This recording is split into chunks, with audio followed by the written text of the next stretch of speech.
हमें भारत को बचाना है तो अपने विद्यार्थी जीवन को नष्ट होने से बचाना होगा पहले, फिर हमें अपने समाज और राष्ट्र के बारे में हम विचार कर सकते हैं। ए वतन, ए वतन, ए वतन, कैसे उन्नति करेगा ये मेरा वतन।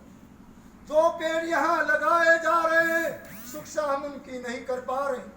ध्वनियों से जो काले धुएं आसमान में उड़ रहे, उसी से हमारे तन बदन बीमारियों से जूझ रहे। ए वतन, ए वतन, ए वतन, कैसे उन्नति करेगा ये मेरा चमन। एक माँ की कोख से हम पैदा हुए हैं, एक माँ का अन्न खाकर हम बड़े हुए। आज उसी का तिरस्कार कर क्यों हम अपनी जिंदगी को नरक बना रहे हैं। ए वतन, ए वतन, ए वतन, कैसे उन्नति करेगा ये मेरा चमन। माँ और मातृभूमि में कोई अंतर नहीं होता, जैसे कि मैंने पहले बताया।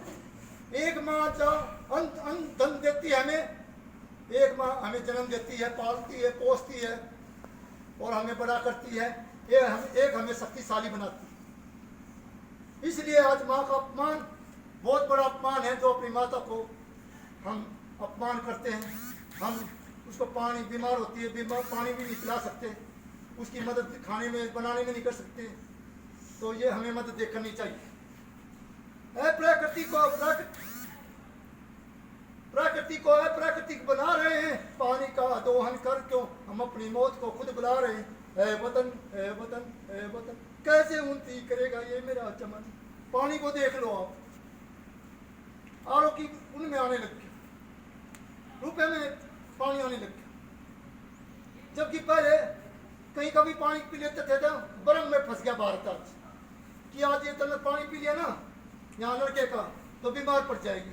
मन में भ्रम तो पहले पैदा कर लिया, पानी पियो, थोड़ा सा उबाल लो, उसको ठीक करके भी पी सकते हैं हम। लेकिन नहीं, आपने तो बस एक बार जो आरओ का लगा दिया, तो उसमें कोई भी कमी हो, डॉक्टर ने बस वो बता दिया तो वो ही पीना। कोई भी पानी पियो, लेकिन शुद्ध को उसको उबाल के भी पी सकते हैं। तो लिखा है मोबाइल, कंप्यूटर आदि मशीनें बनाकर हम इसे देश की तरक्की बता रहे हैं, फिर 100 वर्ष की जिंदगी से 70 वर्ष की जिंदगी पर कैसे आ गए हैं।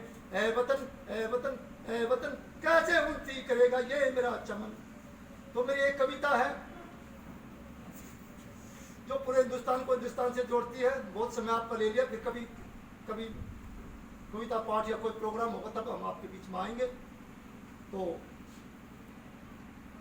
जिस तरह से आज नौजवान आत्महत्या कर रहे हैं, कोई परेशानी आ जाती है तो मरने की सोच रहा है, और कोई कुछ परेशानी आ जाती है तो कोई दवाई खाने के लिए, कोई कुछ करने के लिए तैयार रहता है परेशानी के दौरान में। तो लिखा है मौत आनी निश्चित है पर कायरों की मौत न मरो, मौत आनी निश्चित है पर कायरों की मौत न मरो। आजादी मिले त्याग बलिदान से, इसके लिए आपको अपने आप को परिपूर्ण रूप से तैयार करो और दुनिया पूजे इस भारत की मिट्टी को आज ऐसी हुंकार रहो और आजादी अभी इस भारत की, इसे मिलकर एकता से जाग करो। और भारत की परंपरा रही है गरीबों की मदद करो,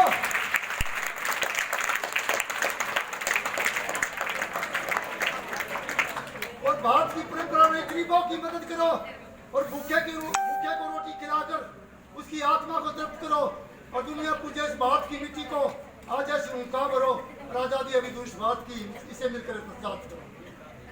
तो गरीबों की मदद करो, जो भी आपस में एक दूसरे की मदद करो, यही गरीबों की मदद है। हम सब गरीब हैं, लेकिन मिलकर काम करें, एकता से काम करें तो बहुत बढ़िया आगे हम गांव को ले जा सकते हैं। और अच्छे काम करने वाला हमेशा आगे रहता है और उसके आगे भी काम आएंगे। तो यही मेरा संदेश है। मेरी कविता हिंदुस्तान को हिंदुस्तान से जोड़ती है। तो आज देश को एक और भगत सिंह की जरूरत है, जो कह सके इंकलाब जिंदाबाद, इंकलाब जिंदाबाद। सभी बच्चे बोलेंगे इंकलाब जिंदाबाद, इंकलाब जिंदाबाद, इंकलाब जिंदाबाद। नहीं भाई नहीं, देश भगत आया थारे बीच में और तुमने यो स्वागत करे इंकलाब जिंदाबाद, इंकलाब जिंदाबाद, भारत माता की जय। तो मिल क्या करना है, ये नहीं अलग अलग बोलोगे। इंकलाब जिंदाबाद, इंकलाब जिंदाबाद।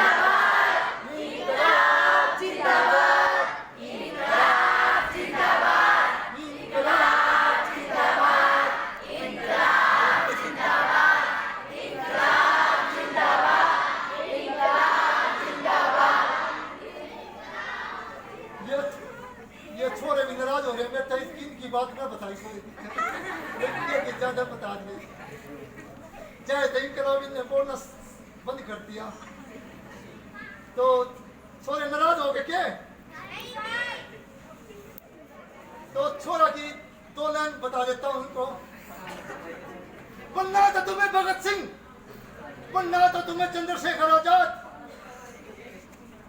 और लाला लाजपत राय जैसे महापुरुष, फिर कलयुगी राम बनकर क्यों जी रहे हो? नौजवान नौजवान ऐमे नौजवान, जिंदगी की राह से तुम क्यों भटक रहे हो? तो माँ बाप भाई सब बहन होते हैं, माँ बाप भाई बहन सब होते हैं, पर किए हुए कर्म स्वयं को भोगने होते हैं। है विद्यमान तुम्हारे अंदर सारी शक्तियां, कि तुम बाहर क्या खोद रहे हो? नौजवान नौजवान ऐमे नौजवान, जिंदगी की राह से तुम क्यों भटक रहे हो? तो जिस तरह से आज नौजवान अपने रास्ते से भटक रहा है, उसका भी बड़ा दुख है कि वो नशे की तरफ जा रहा है, दूसरी प्रवृत्ति अपराध की प्रवृत्ति की तरफ बढ़ रहा है। तो उसको अपने आप को कंट्रोल करना है, और वो है खाने से, मन से और विचार से और विद्यार्थी जीवन में इस तरह की आदतें, बुरी आदतों को अच्छी आदतों में बदलना है। तो हम सबको मिलकर इंकलाब बोलना है, सबको मिलकर बोलेंगे इंकलाब जिंदाबाद, इंकलाब जिंदाबाद, इंकलाब जिंदाबाद, भारत माता की जय। और देश को एक और भगत सिंह की जय, जो कह सके इंकलाब जिंदाबाद, इंकलाब जिंदाबाद, इंकलाब जिंदाबाद, इंकलाब जिंदाबाद, इंकलाब जिंदाबाद, इंकलाब जिंदाबाद, इंकलाब जिंदाबाद। जवाब मेरी है, बताइए कि देखिए गांव के पल्ले कोने में सुन लो, मुरथल के उस पर अकेले की आवाज इंकलाब जिंदाबाद, इंकलाब जिंदाबाद,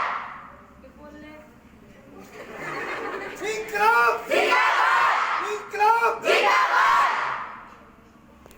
तो क्यों तुम बता दो, जिसने राष्ट्रीय सम्मान के लिए प्राणों की बाजी लगा दी थी, हिंदुस्तानी है हिंदुस्तान हमारा, नारा देकर आजादी की आस जगा दी थी। ऐसे नौजवान की जरूरत है, और देश को एक और भगत सिंह की जरूरत है, जो कह सके इंकलाब जिंदाबाद, इंकलाब जिंदाबाद, इंकलाब जिंदाबाद, इंकलाब जिंदाबाद, इंकलाब जिंदाबाद, इंकलाब जिंदाबाद, इंकलाब जिंदाबाद, इंकलाब जिंदाबाद। जो आज रात में भी मेरे पता सपने में है इंकलाब बोलोगे, तो आपका भाई कितने कितना जब यह इंकलाब की कविता होगी ना, तो इसी पर बधाना ही इस कविता को पूरे देश के अंदर गा सकता है, क्योंकि इसने शपथ ली हुई राष्ट्र की एकता अखंडता की। तो आज का जो हमारा कार्यक्रम था